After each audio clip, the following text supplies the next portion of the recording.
سنا پہلی بات تو یہ ہے کہ بتوں سے تجھ کو امیدیں خدا سے نو امیدی، مجھے بتا تو صحیح اور کافر ہی کیا ہے۔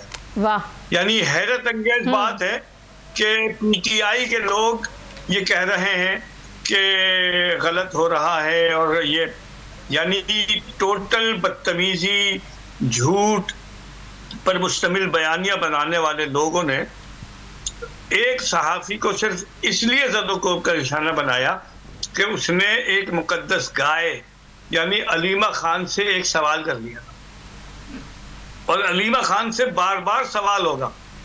یہ وہ علیمہ خان ہے جو حضرت عمران خان کی ہمشیرہ ہے، اور انہوں نے عدالت میں، ہم نے کچھ نہیں کہا اپنی طرف سے، انہوں نے عدالت میں یہ بیان دیا کہ وہ کپڑے سی کے امریکہ میں مکان بنایا ہے انہوں نے۔ تو اگر ایسی کوئی اور مثال موجود ہو تو بتا دیں۔ صحافی کا کام سوال کرنا ہے۔ یہ پی ٹی آئی کے لوگ کتنی ہی گالیاں دیں، کتنے ہی طنز کریں، کتنے ہی حملے کریں، صحافی کل بھی سوال کرتا تھا، آج بھی سوال کرے گا۔ صحافیوں نے سوال کرنا، یہ تو ابھی کوئی حیثیت ان کی خاص نہیں ہے۔ کسی بھی ظالم کے سامنے صحافی سوال کرنے سے باز نہیں آیا، اس کی بہت بڑی قیمت بھی چکانا پڑی۔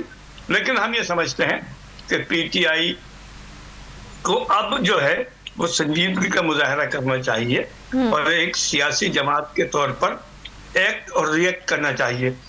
ابھی تک کے اعمال سے، ابھی تک کے احوال سے یہ کہیں سے نہیں لگتا کہ پی ٹی آئی کے کارکنان سیاسی کارکنان ہیں، پی ٹی آئی کوئی سیاسی جماعت ہے۔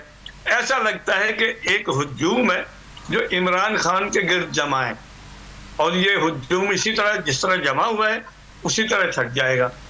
میں تو یہ سمجھتا ہوں۔